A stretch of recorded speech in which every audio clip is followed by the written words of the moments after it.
안녕하세요, 테크스낵입니다. 오늘은 TV 시청 환경에 대응하는 유튜브에 대해서 한번 얘기를 나눠보겠습니다. 최근에 유튜브를 즐기는 환경이 빠르게 변화하고 있습니다. TV를 이용하면서 유튜브를 보는 사람들이 많이 늘어나고 있다고 하는데, 이 변화에 따라가기 위해 유튜브도 다방면으로 노력을 하고 있습니다. 크게 두 가지 방향으로 TV 쪽에 힘을 주고 있는데요. 하나는 TV에 최적화된 기능을 추가하고 있고요. 다른 하나는 TV와 모바일 기기의 시너지를 극대화하는 형태로 이 TV 쪽에 힘을 주고 있어요.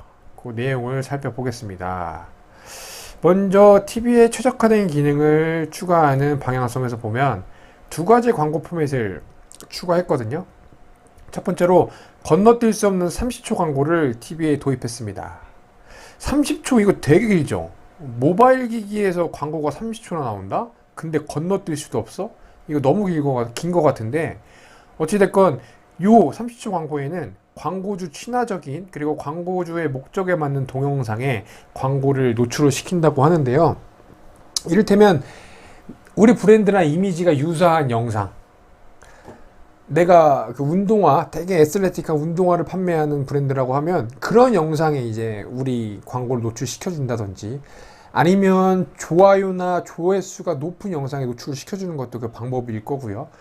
어찌됐건 퀄리티가 높은 좋은 영상에 그 광고주들의 광고를 노출시켜준다라고 해요. 이 30초짜리 광고에는. 이게 근데 30초가 되게 굉장히 길다라고 말씀을 드렸는데, 이게 TV로 콘텐츠를 시청하는 사람들 입장에서 보면요, 30초가 그다지 길지 않은 거일 수도 있어요. 가만히 생각을 해보면 TV로 광고를 보는 건 굉장히 익숙한 환경이거든요. 내가 A라는 프로그램을 다 보고 B라는 프로그램을 기다리면서 그 중간에 노출되는 광고를 보는 건 이미 TV 시청자들에게는 굉장히 익숙한 환경이라는 거죠. 그래서 이 30초짜리 광고도 그다지 거부감 없이 잘 워킹할 것이다 라는 게 유튜브의 가설이고요. 그래서 실제적으로 이렇게 적용을 한 것 같아요.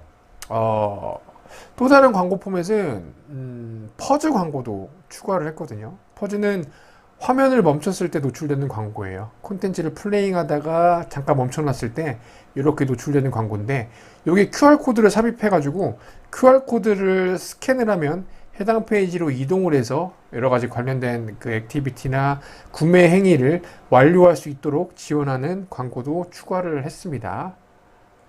짧은 영상도 빼놓을 수 없죠. 쇼츠도 TV까지 확대 적용했는데요. 이 쇼츠, 그러니까 쇼폼 영상의 최강자는 틱톡이잖아요. 틱톡.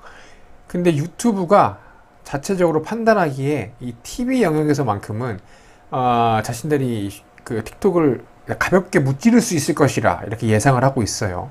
실제 모바일 환경에서도 뭐 유튜브 자체적인 데이터에 의하면 뭐 비등비등한 것 같아 보이기는 하지만, TV 쪽에서는 그렇게 남다른 자신감을 보이는 이유가 거의 대부분의 TV 브랜드랑 모델에 유튜브가 디폴트 앱으로 설치되어 있기 때문에 그렇습니다. 디폴트 앱이라는 게 뭐냐면요, 예를 들어서 제가 오늘 스마트 TV를 한 대 샀어요. 이제 처음으로 켜보는 거예요, 지금. 근데 딱 켰을 때 사전에 이렇게 설치되어 있는 앱들 있죠. 이게 디폴트 앱입니다.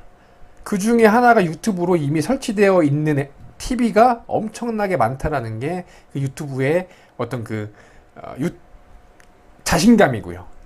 틱톡도 디폴트로 이렇게 설치되어 있는 TV가 있긴 있어요. 근데 그 브랜드와 모델이라는 관점에서 봤을 때 유튜브가 훨씬 앞서 있다라고 하거든요. 그러다 보니까 내가 쇼폼 영상을 보고 싶은데 유튜브는 이미 깔려 있고 틱톡은 내가 굳이 다운로드 받아야 돼. 근데 뭐 틱톡이랑 쇼츠랑 뭐 크게 유의미한 차이를 모르겠어. 그러면 아무래도 유튜브로 쇼츠를 보겠죠. 이런 환경에서 근거한 자신감으로 TV 쪽에서는 아마 쇼츠가 틱톡을 크게 앞설 것이다 라고 유튜브는 자체적으로 지금 예상을 하고 있습니다. 뚜껑은 까봐야겠죠, 사실.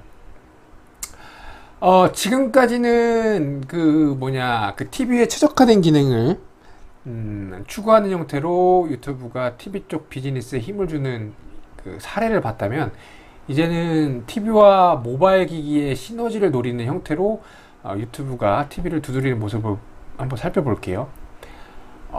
TV에서는 광고를 노출시키고 모바일로 구매를 완료할 수 있도록 지원하는 어떤 커머스 광고 포맷도 TV에 확대 적용을 했거든요.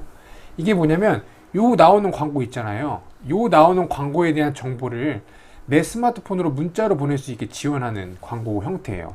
여기 보면 여기 URL이 있죠. 이 광고와 관련된 URL. 요 URL을 send to my smartphone, send message라는 버튼을 누르게 되면 이 제품을 구매할 수 있는 URL을 제 스마트폰으로 보내주거든요. 문자로. 그럼 저는 문자로 그냥 그 URL을 클릭해서 스마트폰 안에서 쇼핑을 완료를 할 수가 있어요. 상품의 노출과 상품 혹은 브랜드의 인지라는 절차는 TV에서 수행을 하고요. 그리고 그 구매 행위 자체는 스마트폰에서 완료할 수 있도록 지원을 하는 거죠. 그래서 TV와 시너지가 좀 융합된 형태로 TV 쪽의 어떤 영향력을 강화하는 이런 움직임도 보여주고 있고, 다른 예시도 있거든요. 이렇게 TV와 스마트폰의 시너지를 노리는 형태로 TV 기능을 강화하는 데에는 몇 가지 근거가 있습니다. 먼저 유튜브 자체적인 데이터에 따르면 TV라는 큰 화면으로 유튜브 영상을 시청하면서 다른 모바일 디바이스를 동시에 이렇게 이용하는 사용자가 비중이 굉장히 높대요. 80% 이상이라고 하는데, 구체적으로 TV로는 특정 영상을 보면서 스마트폰으로는 댓글을 남기거나 좋아요를 남기고 채팅을 남기는 등 인게이지 활동을 한다는 거죠. 그러니까 내가 보고 있는 영상에 대한 인게이지 활동을 스마트폰으로 한다는 거죠.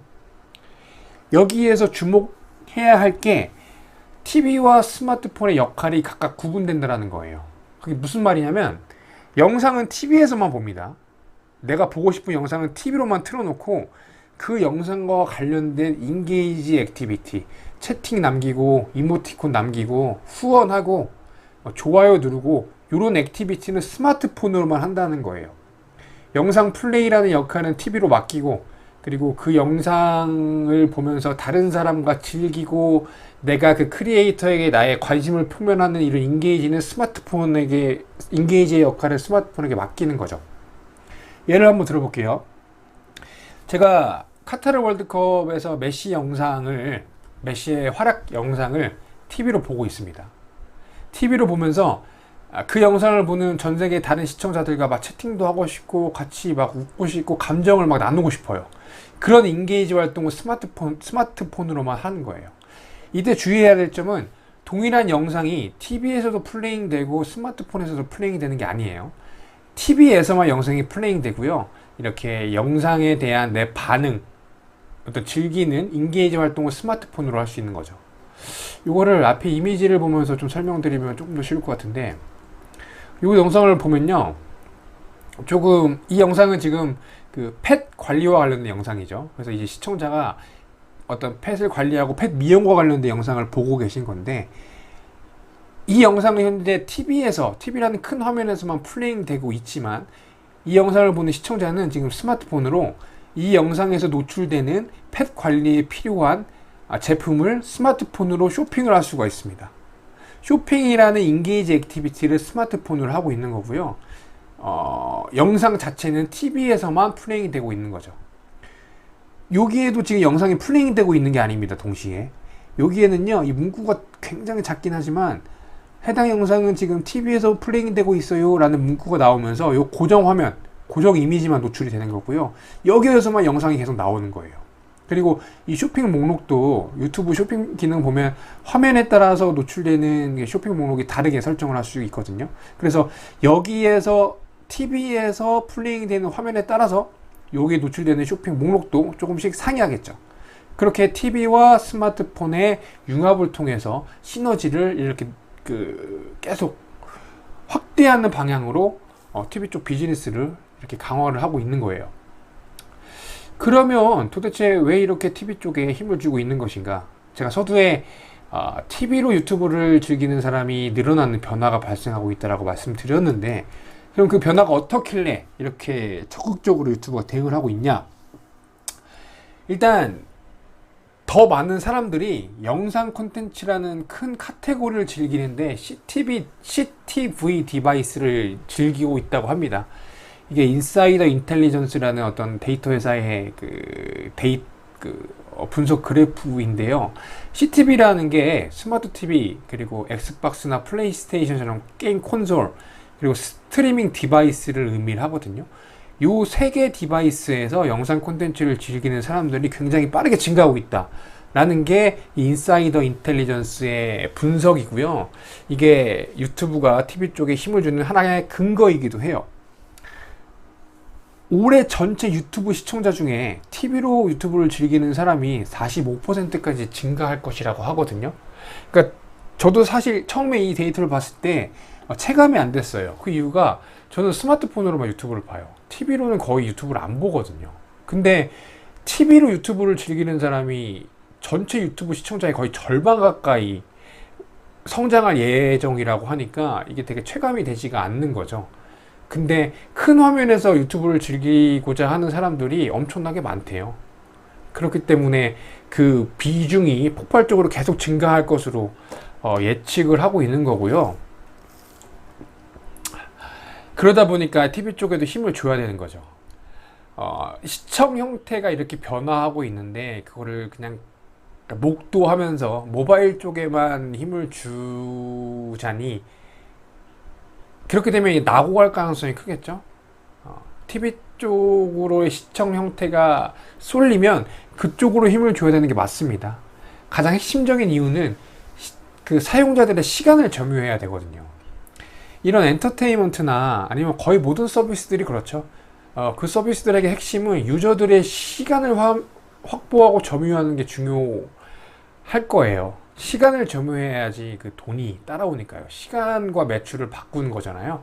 거의 뭐 페이스북이나 인스타그램, 틱톡, 유튜브 이런 미디어 기업의 핵심 비즈니스 모델은 유저들의 시간을, 절대적인 시간을 많이 확보한 후에 그 확보한 시간을 매출이라는 물질적인 어떤 수단과 맞바꾸는 것이라고 할 수가 있을 텐데, 지금까지는 이동하는 시간, 즉 스마트폰 등등으로 대표되는 모바일 디바이스에서 발생하는 사용자들의 시간을 점유하기 위해 서로 간의 경쟁이 굉장히 심화되었었잖아요. 근데 앞으로는 앞에서 살펴본 것처럼 TV 쪽으로의 시청 변화라는 그 어떤 새로운 환경이 지금 이미 발생을 하고 있는 상황이니, 이런 변화하는 환경에 맞게, 그리고 변화하는 환경에서의 사용자의 시간을 점유하기 위해 유튜브도 똑같이 변화하고 있는 것이죠.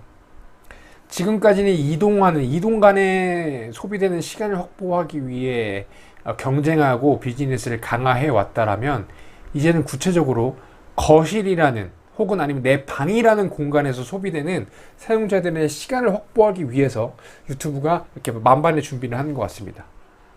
일단 이렇게 변화가 시작이 되면 유튜브뿐만이 아니라 다른 서비스들도 TV 쪽을 다 이렇게 강화하려고 하겠죠. 그에 따라서 새로운 비즈니스 환경도 당연히 생길 거고요. 뭐 광고 예산이 TV 쪽으로 많이 이동을 한다든지, 아니면은 TV를 조금 더 편하게 즐기게 지원하기 위한 스마트폰 앱 쪽으로의 어떤 기능들이 조금 더 다양해진다든지 등등 변화된 환경에 맞춰서 기능도 발전을 할 겁니다. 네, 오늘은 성장하고 있는 TV 비즈니스, TV의 시청 환경의 변화에 따라서 유튜브가 어떻게 대응하고 있는지 한번 살펴봤습니다. 네, 시청해주셔서 감사합니다.